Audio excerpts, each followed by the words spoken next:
Marcus set the folder down on the conference table without opening it. He already knew what was inside: the operating agreement, the capital structure, the signature line with his name printed in 14-point font above the words majority shareholder, 63% controlling interest. "This position has been eliminated," Vanessa said. She did not look up from her phone. "Whose authority?" "Mine, as CEO." "Show me the board resolution." She slid a single sheet across the table, one signature on it, her own. He picked it up, read it once, and placed it back down without a word. What Vanessa did not know, what no one in that room except Marcus knew, was that her signature carried exactly zero legal weight on any document affecting his employment, his compensation, or his ownership stake. Because the board she believed she controlled was not her board. It never had been. So what made a woman fire her own husband from a company he'd built with his grandfather's savings in a boardroom he'd paid for with a second mortgage after 11 years of marriage? If this is the kind of story that makes you feel something, you're in the right place. Hit subscribe so you don't miss what happens next. Let me go back, because none of this makes sense without it. Marcus Hale grew up in a house where money was discussed in the same tone as weather. Something that happened to you, that you managed as best you could, that did not define your character but certainly shaped your options. His grandfather, a man named Gerald Hale, who ran a small commercial roofing operation for 31 years, had a workshop in the back of the property where he kept his estimating ledgers, his union cards, and a brass level he'd carried since 1967. He used to say that a level never lied to you, that it simply told you where things stood, and that most people spent their entire lives avoiding exactly that kind of honesty. Marcus was 24 when Gerald died and left him two things: the brass level, which Marcus wrapped in a cloth and placed in the top drawer of every desk he ever owned, and $214,000 in a savings account, Gerald's entire 40-year accumulation. Passed on without fanfare and with one condition attached to the will. The money could not be spent on lifestyle, it could only be spent on something that produced more. Marcus had already been working in commercial property management for 2 years at that point, running operations for a mid-size firm in the city. He understood how buildings aged, how leases decayed, how the gap between a property's assessed value and its actual income potential widened quietly over years of mismanagement. What he'd never had was capital. He used $190,000 of his grandfather's money to acquire a distressed mixed-use building in the industrial fringe of the city, 4 commercial units on the ground floor, 8 residential units above. He paid a contractor he'd known since high school to restore the structure over 14 months, doing much of the administrative work himself on evenings and weekends. He did not tell anyone at his firm, he did not tell his friends, he did not tell the woman he was dating at the time. He'd learned that lesson the year before Gerald died, when he'd mentioned a business idea at a dinner party. Something modest, a property management software platform, and watched a colleague he trusted take the core concept to a venture contact without him, cutting Marcus out completely before the first meeting. Marcus had no legal recourse. He had no paperwork. He had only the understanding filed permanently that you did not show people what you were building until it was already built. The roofing company he incorporated 3 months into the renovation was named Hale Commercial Holdings. It held the building. It held the subsequent 2 acquisitions. By the time he was 31, it held 14 commercial and mixed-use properties across 3 counties, employed a full property management staff of 22 people, and generated net operating income that Marcus reported quietly on his personal taxes every spring without discussing it with anyone. He drove a 7-year-old Subaru. He dressed for his day job in the same rotation of chinos and Oxfords. He kept his name out of local business press by holding everything through a management company with a different name on the door. That was the life he was living when he met Vanessa Calloway at a mutual friend's birthday in October, 9 years before the morning in the conference room. She was working in marketing at a mid-sized logistics firm, ambitious in the way that read as energy rather than hunger back then, and she laughed at something Marcus said about an accounting software update with a genuine, unguarded response that he found immediately attractive. They talked for 3 hours. He drove her home. She texted him the next morning before he'd had his coffee. For 2 years, the relationship was something Marcus could not find the right word for except right. She was direct without being unkind. She valued her work in a way that suggested she knew herself well. When Marcus eventually told her about the properties, all of them, the full picture, sitting across a kitchen table on a Tuesday night in their second year together, she was quiet for a long time. Then she said she was glad he'd told her. She did not ask him to change anything about how he lived. She did not suggest he spend more. She said she understood why he'd learned to be private, and that she respected it. They married 11 months after that conversation. Marcus was 33. He believed, with the kind of conviction that only arrives when you've been careful for a long time, that he had chosen well. For the first 4 years of the marriage, he still believed that. The erosion didn't arrive with a single event. It built the way water damage builds behind a wall, invisible from the surface, systematic underneath. The first sign Marcus noticed was not a fight but a hesitation. Vanessa had always been willing to spend their Saturday mornings at the farmer's market, picking up vegetables and arguing cheerfully about whether the artisan cheese was worth what they charged.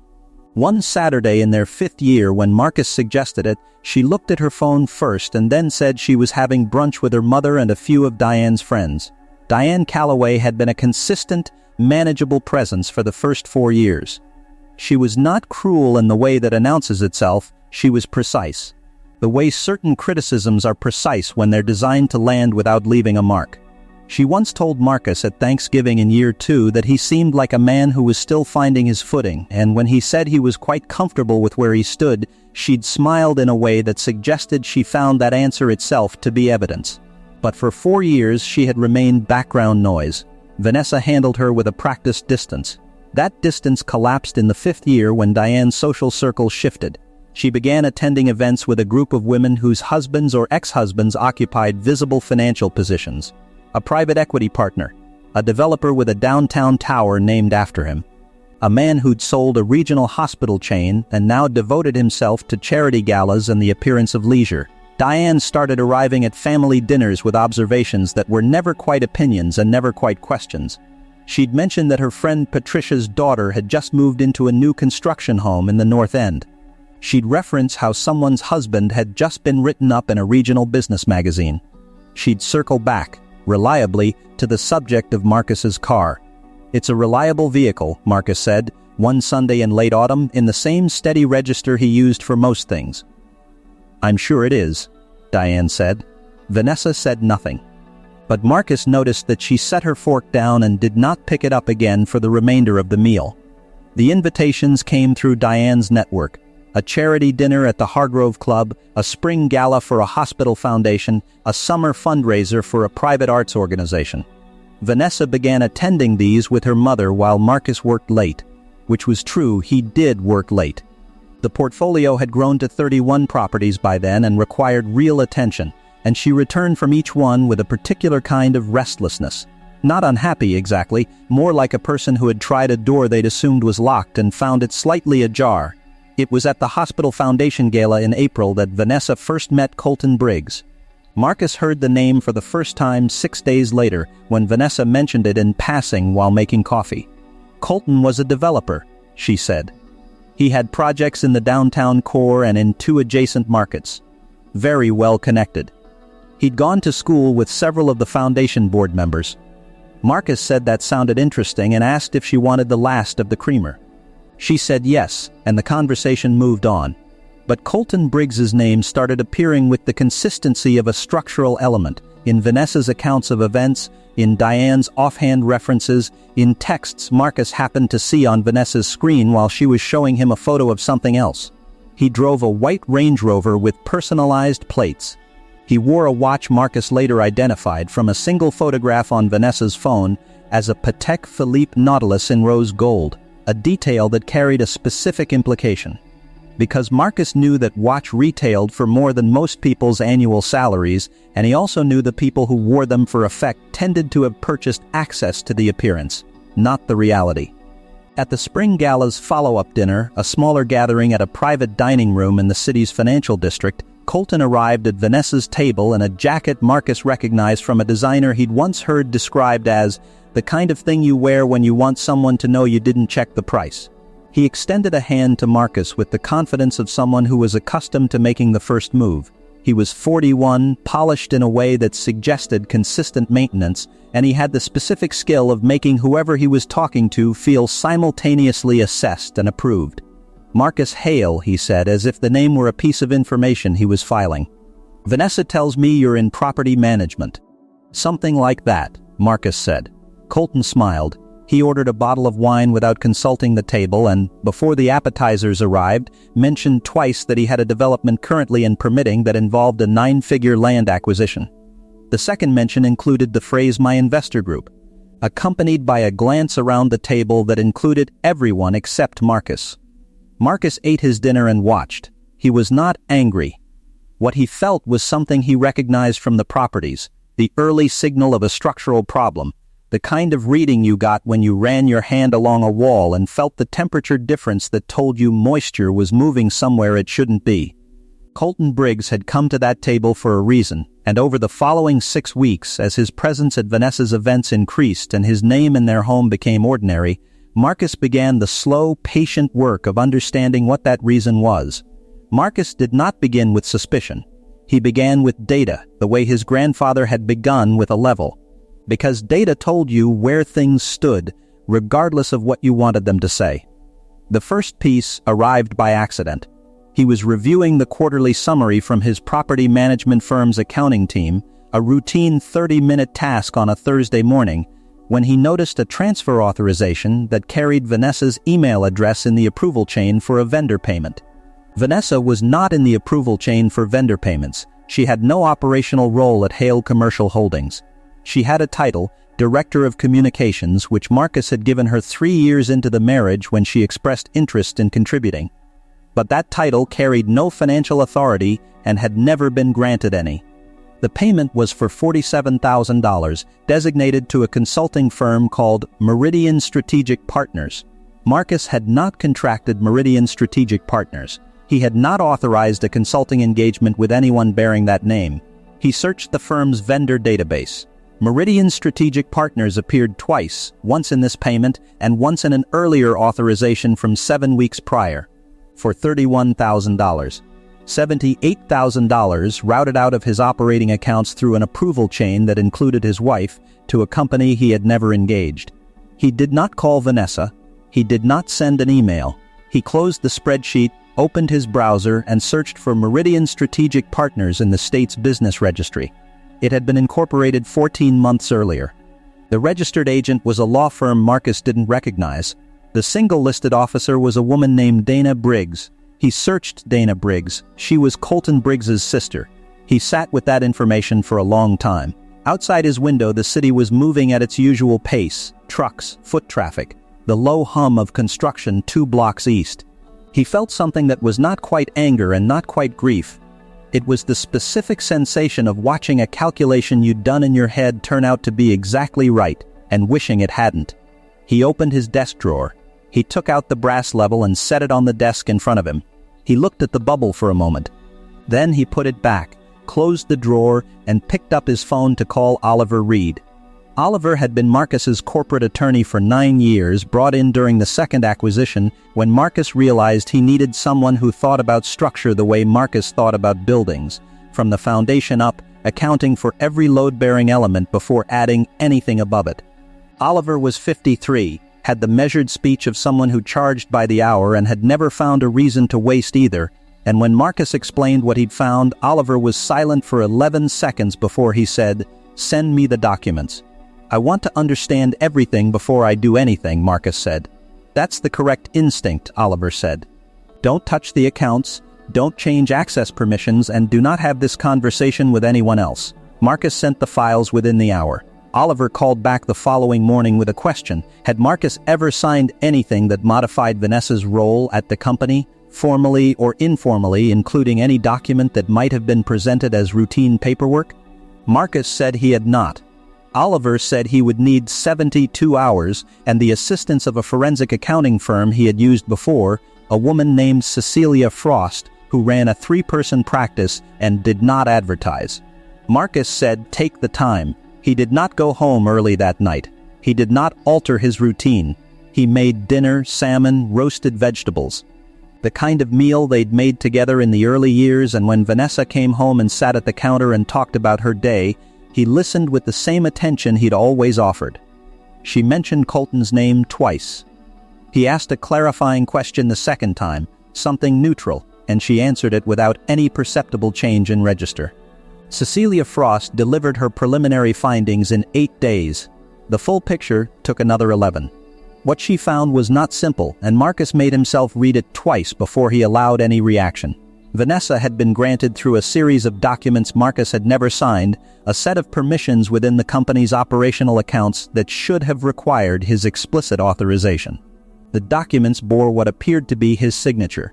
The signatures were not forgeries in the crude sense, they were traced digitals, produced from a signature block that had been extracted from a 2019 lease amendment.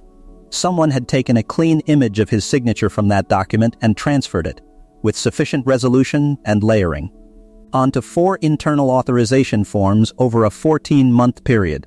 Those authorizations had enabled the Meridian payments. They had also enabled 3 additional transfers Marcus was only now discovering, 2 to a holding entity he'd never heard of, 1 to a vendor account that Cecilia identified as a shell registered in a neighboring state. The total across all 7 transfers was $312,000. There was a further element that Cecilia flagged separately. In a section of her report she had titled with no heading at all, just a blank line before the paragraph. In that section, she noted that Vanessa had, in the preceding 4 months, requested and received, through the same chain of forged authorizations, a set of amended operating documents for Hale Commercial Holdings. The amendments had not been filed with the state. They appeared to be in draft form. But if executed, they would have restructured the company's ownership such that Marcus's 63% controlling interest was diluted to 31%, with the remaining interest distributed to a new entity whose beneficial owner was not yet named in the draft but whose structure bore the same characteristics as Meridian's strategic partners. She had not fired Marcus yet at that point. That came 3 weeks later. It appeared she had been preparing the groundwork for doing exactly that, removing him from operations first, then executing the ownership restructuring while he had no internal standing to contest it. Oliver reviewed the forensic report over 2 days and called Marcus on a Friday afternoon. He did not frame what had happened in emotional terms. He said, "The fraudulent signatures constitute wire fraud across state lines. The ownership restructuring attempt is a breach of fiduciary duty under the operating agreement. The Meridian payments are recoverable. We are in a strong position." He paused. "Do you want to file, or do you want to wait?" Marcus thought about his grandfather's level. He thought about the 47 people currently employed by Hale Commercial Holdings, property managers, maintenance staff, administrative personnel who came to work every morning without any understanding of what their employer's wife had been attempting to do to the structure above them. "I want to wait," Marcus said. "I want her to make the move she's been building toward. And I want everything ready when she does. Then we document," Oliver said. "Quietly, completely, and we don't deviate." 3 weeks later, Marcus walked into the conference room and Vanessa slid the termination sheet across the table. He read it once. He placed it back down. He said, without inflection, "I'll need you to call a full board meeting." She said, "The board will ratify this decision." He said, "Schedule it. I'll be there."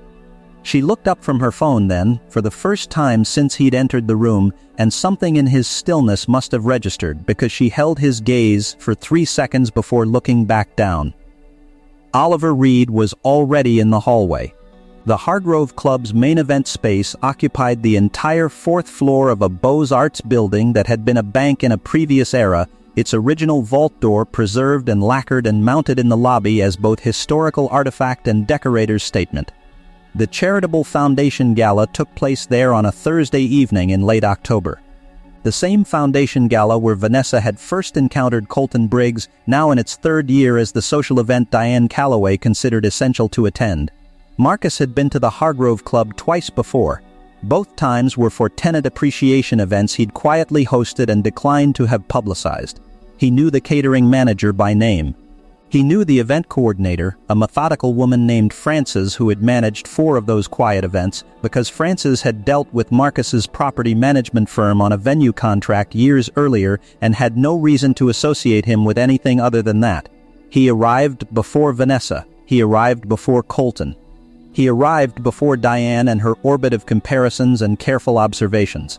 He sat at a table near the east wall with Oliver Reed, who was dressed in the kind of unremarkable dark suit that rendered him entirely invisible in that room, and a woman Marcus had not seen in person before, Cecilia Frost, who was 51, wore no jewelry, and had brought a leather portfolio that looked like it contained a manuscript. At the next table, 4 of the foundation's board members were seated. Marcus had donated to this foundation for 6 years, anonymously, through a donor-advised fund. 2 of those board members had spoken at events where they thanked the fund's anonymous contributor. Neither of them knew what they were looking at when they nodded politely in Marcus's direction. Vanessa arrived with Colton at 8:14. She was in a gown Marcus had not seen before, deep green, structured, the kind of purchase that suggested either a significant outlay or significant credit. Colton's hand was at the small of her back in the way that carries its own statement. Diane Calloway followed 4 steps behind with her friend Patricia and Patricia's husband, who was the private equity partner who was already scanning the room. They found their table. Vanessa located Marcus across the space and held his gaze for a moment. He nodded. She nodded. Colton followed her line of sight, registered Marcus without visible reaction, and turned back to the person on his left. The dinner moved at the pace these events always moved, courses separated by brief remarks from foundation officers, the ambient sound of people performing ease. Marcus ate. He listened. He watched Colton Briggs work the table with the practiced efficiency of a man who understood that every room was an opportunity and every conversation a ledger entry. At 9:45, the Foundation's executive director took the podium for the event's central program, a presentation on the year's funded initiatives, followed by a recognition segment for the organization's donors. Marcus had been advised of this segment 3 weeks earlier by Francis, the event coordinator, who had called him on Oliver's instruction to discuss logistics. The recognition segment moved alphabetically. When it reached the H section, the executive director said, "Our next recognition goes to our largest single-year donor, whose contribution this year totaled $1.4 million and who has given anonymously to this organization for 6 consecutive years. Tonight, at the donor's request, we are acknowledging this gift by name for the first time. Hale Commercial Holdings, represented by its founder and majority owner, Marcus Hale." The applause was polite, and then, as the executive director continued with a brief summary of what that funding had supported, a pediatric wing expansion, 2 community health clinics, a mobile dental program serving 3,200 patients annually, it became something more sustained. Marcus stood. He acknowledged the room with a single nod. He sat back down. He did not look at Vanessa's table. Colton looked at Vanessa's table. Vanessa was not moving. She was holding her wine glass at an angle that suggested she had forgotten she was holding it. Diane Calloway's expression was the one Marcus would have described, if pressed, as recalculation. After the recognition segment, during the period when guests were invited to move between tables, Colton Briggs crossed the room. He arrived at Marcus's table with the smooth purposefulness of a man accustomed to redirecting when the terrain shifted, and he extended a hand with a smile that was deployed quickly, ahead of whatever he was actually feeling. "Marcus, congratulations on the recognition. I had no idea you were involved with the foundation. Most people don't," Marcus said. "Hale Commercial Holdings." Colton said the name with a slight elongation, the way you say something when you're running it against information you're retrieving in real time. "Property management? Among other things, we hold 31 commercial and mixed-use properties across the region. Full ownership, not management contracts." Colton absorbed this. "That's a substantial portfolio." "It took some time," Marcus said. He kept his voice the same throughout, the same register he'd used to discuss the salmon at dinner the night he'd found the first transfer authorization. "Sit down, Colton. I think we should talk about Meridian Strategic Partners." Colton sat down slowly. The smile did not disappear, but it thinned. "I'm not sure what that is," Colton said. Marcus set a folder on the table between them. He did not open it. He let Colton look at it for a moment. "Your sister incorporated it 14 months ago," Marcus said. "It received $312,000 from my operating accounts through a series of authorization documents that bear a version of my signature I never provided. I have the forensic analysis, the wire transfer records, and the original documents from which the signature was extracted." He paused. I also have the draft operating agreement amendments that would have diluted my controlling interest by 32 percentage points." Colton said nothing. He was looking at the folder. "You've had 6 years to say something," Vanessa said from behind Marcus. He had not heard her approach. Her voice was level in the way that voices are level when they're working to be. "Why now?" He turned in his chair to face her. He slid the folder across the table toward her side. "Because I stopped waiting for you to ask," he said. Oliver Reed stood from his chair and placed his business card on the table. "Mrs. Hale," he said. "I represent Mr. Hale in all matters relating to Hale Commercial Holdings. The documents in that folder have already been submitted to the District Attorney's Financial Crimes Unit and to our Civil Litigation Team. I'd recommend you call your own attorney tonight." Diane Calloway had arrived during the final exchange. She was standing 2 steps behind Vanessa with her evening bag held in both hands and an expression Marcus had never seen on her before, one that contained no certainty of any kind. "You never had the authority to fire me," Marcus said to Vanessa, not loudly. "The operating agreement requires a supermajority of equity holders to remove the founding officer. I hold 63% of the equity. I am the supermajority." He picked up his water glass, finished it, and set it back down. "The termination letter you issued is void. The board meeting you scheduled will proceed on Friday as planned. I'd appreciate it if you attended." He stood, shook Oliver's hand once, nodded to Cecilia Frost, and walked back across the room toward the exit. The event was still moving around him, music restarted somewhere, a cluster of people laughed near the bar, and he passed through all of it without stopping. The legal process that followed was not dramatic in the way that people who have not been through legal processes imagine it to be. It was paperwork primarily. It was phone calls with Oliver Reed and Cecilia Frost, and in the 3rd week, a prosecutor from the District Attorney's Financial Crimes Unit named Assistant Patricia Whitmore, who had the manner of someone who had spent 17 years being unsurprised by things and had found it useful. Colton Briggs retained an attorney within 48 hours of the gala. His attorney's first communication to Oliver was a letter suggesting that the Meridian payments had been authorized through a genuine misunderstanding of corporate permissions, that Colton's sister had been engaged in good faith as a communications consultant, and that any documentation irregularities were clerical in nature. Oliver sent back a 14-page response that included Cecilia's full forensic report, the extracted signature analysis, and a timeline demonstrating that Colton Briggs had been introduced to Vanessa at the Foundation Gala exactly 3 weeks before the first Meridian invoice was submitted for payment. The 14-page response did not suggest clerical error. Dana Briggs, when her own attorney contacted Oliver's office to inquire about the scope of the civil action, learned that Meridian Strategic Partners had been named as a defendant in the recovery suit and that Marcus was seeking the full $312,000 plus legal costs and statutory damages under the relevant wire fraud statutes. She provided a voluntary statement to the DAS office within 6 days. The statement included details about Colton's role in designing the payment structure and his awareness that the authorization documents were not genuine. It also included, as a secondary detail that Patricia Whitmore flagged separately, a reference to 2 other entities that had been approached using a similar method, a smaller property firm in the western part of the state, and a family-owned construction business whose majority owner had also been married to someone in Colton's social network. Colton Briggs was not a man who had discovered an opportunity in Marcus's marriage. He was a man with a method. The criminal referral from the DAS office named Colton on 5 counts.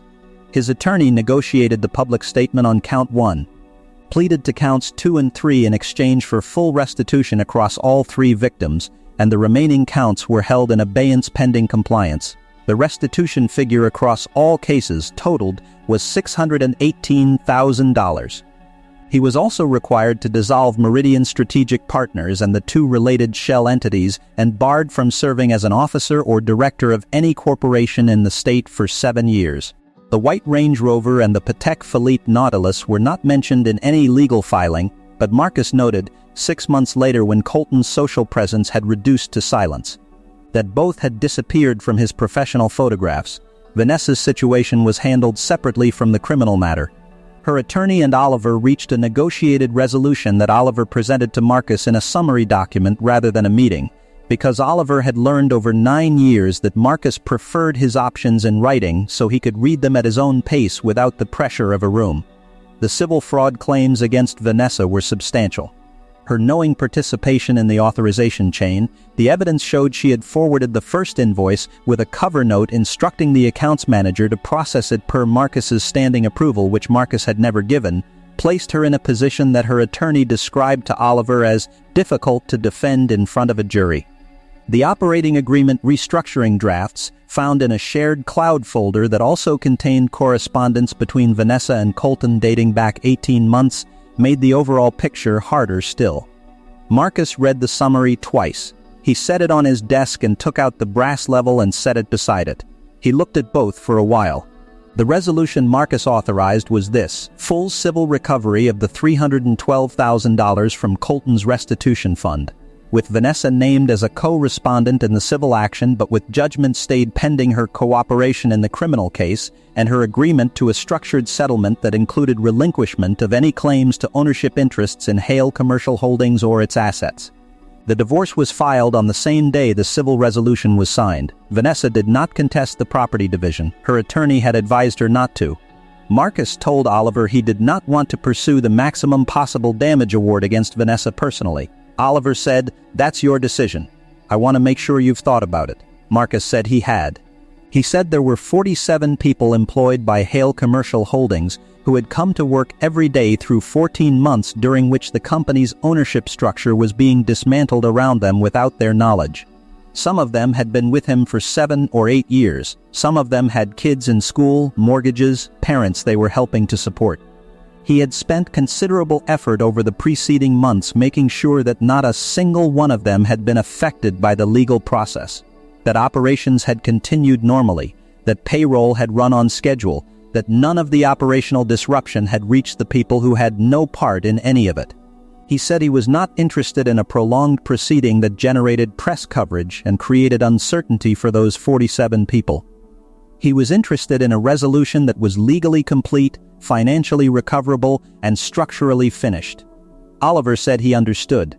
Diane Calloway called Marcus once, 3 weeks after the gala. He answered. She said she hoped he knew she hadn't been aware of what Colton had actually been attempting. He said he believed her. She said she felt responsible for introducing Vanessa to that social environment and for the pressure she'd applied, and that she understood if he didn't want her to contact him again. He said he appreciated the call and that he wished her well. He meant it. It was not a dramatic conversation. The ones that mattered rarely were. There is a physical object Marcus has carried since he was 24 years old. It is a brass level 6 inches long with a single bubble in a fluid-filled chamber. His grandfather used it to determine whether surfaces were true, whether the thing you were building was resting on honest ground. Gerald Hale carried it for 31 years of roofing work, through contracts and disputes and the ordinary machinery of a business life, and when he died he left it to Marcus without explanation, because he apparently believed Marcus would understand what it meant. Marcus thinks about it now when someone asks him how he stayed measured through all of it, through the 14 months of discovery. The gala, the legal process, the mornings when he sat across from Vanessa over coffee and knew what was in his desk drawer and in Oliver's files and said nothing, because nothing was the right thing to say. He does not have a clean answer. He knows that composure is not the same as indifference and that patience is not the same as passivity. What he kept returning to through all of it was the understanding that the level does not care what you want the surface to be. It tells you what it is. You can argue with the reading or you can adjust. The resolution was complete by the following spring. Hale Commercial Holdings underwent a formal governance restructuring that Oliver designed to be clear and unambiguous. Independent board members, a documented approval chain for all financial transactions, a corporate secretary who reported to the board rather than to any single officer. The operating accounts were audited quarterly by Cecilia Frost's firm for the first 2 years following the events. The 47 employees were given a company-wide meeting in which Marcus explained, in general terms, that there had been a legal matter that had now been fully resolved and that he wanted them to know the company was on stable ground. 3 of them came to him afterward to say they'd heard pieces of what had happened and wanted him to know they'd kept coming in every morning because they trusted the company was solid. He wasn't sure what to do with that. He thanked each of them and meant it more than he could easily say. The brass level is still in the top drawer of his desk. He does not take it out often. But it's there. If this story stayed with you, if there's something in it about patience, or about the difference between keeping your composure and losing yourself entirely, then you're exactly the kind of person this channel exists for. We tell stories like this every week, and we tell them because they're worth sitting with. Share this one with someone who needs it. And if you haven't subscribed yet, this is where real stories live. Have you ever had to choose between staying silent and speaking up, knowing that waiting was the harder thing to do? Tell us in the comments, we read them.